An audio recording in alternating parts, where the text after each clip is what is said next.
Hello everyone, welcome to my YouTube channel.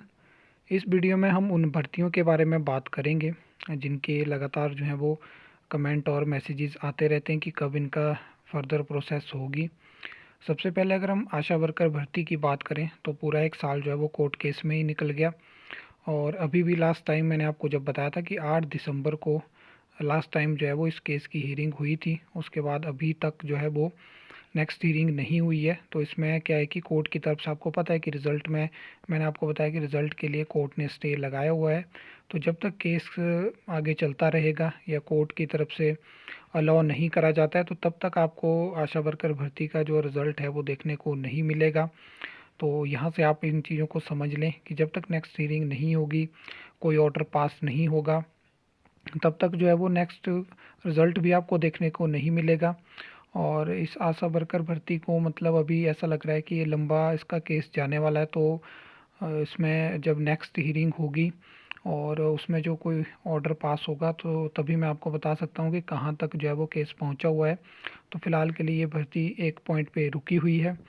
इसके बाद junior auditor post code 1036 और JOA accounts post code 1072, तो इसके रिगार्डिंग भी बहुत सारे कमेंट्स और मैसेजेस आते रहते हैं कि कब हमें ये एग्ज़ाम इनके देखने को मिलेंगे।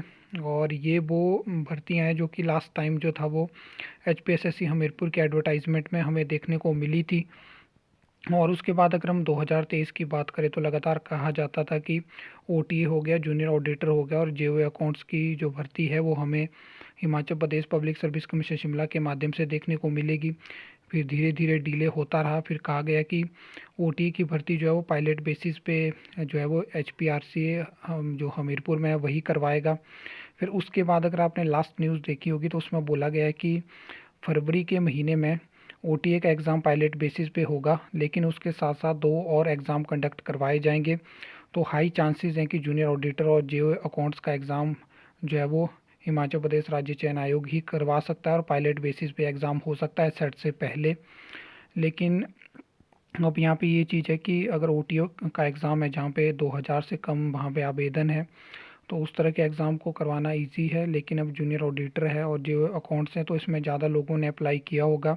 तो अगर ओटीए का एग्ज़ाम ही अच्छे से कंडक्ट नहीं हो पाता है या मान लो कि वो एग्ज़ाम अच्छे से कंडक्ट हो जाता है लेकिन इस एग्ज़ाम में अगर आवेदन ज़्यादा है तो यहाँ पे अगर ऑनलाइन एग्ज़ाम कंडक्ट करवाने होंगे तो ज़्यादा यहाँ पे सिस्टम की रिक्वायरमेंट रहेगी। लेकिन अगर आपको ये Himachal Pradesh public service commission Shimla के माध्यम से अभी तक भर्ती देखने को नहीं मिली जहाँ पे आपको माइनिंग इंस्पेक्टर की, असिस्टेंट माइनिंग इंस्पेक्टर और भी क्लास 3 की बहुत सारी वैकेंसी देखने को मिली, तो हाई चांसेस हैं कि आपको ये पायलट बेसिस पे इन दोनों भर्तियों का एग्ज़ाम होता हुआ दिखेगा। बाकी इसके रिगार्डिंग फर्दर कोई अपडेट आती है तो ज़रूर मैं आपको बताऊँगा। आई होप आपको ये वीडियो अच्छी लगी होगी, इन्फॉर्मेटिव लगी होगी। तो वीडियो को लाइक कमेंट शेयर कर सकते हो, चैनल को सब्सक्राइब कर सकते हो फर्दर न्यू अपडेट्स के लिए।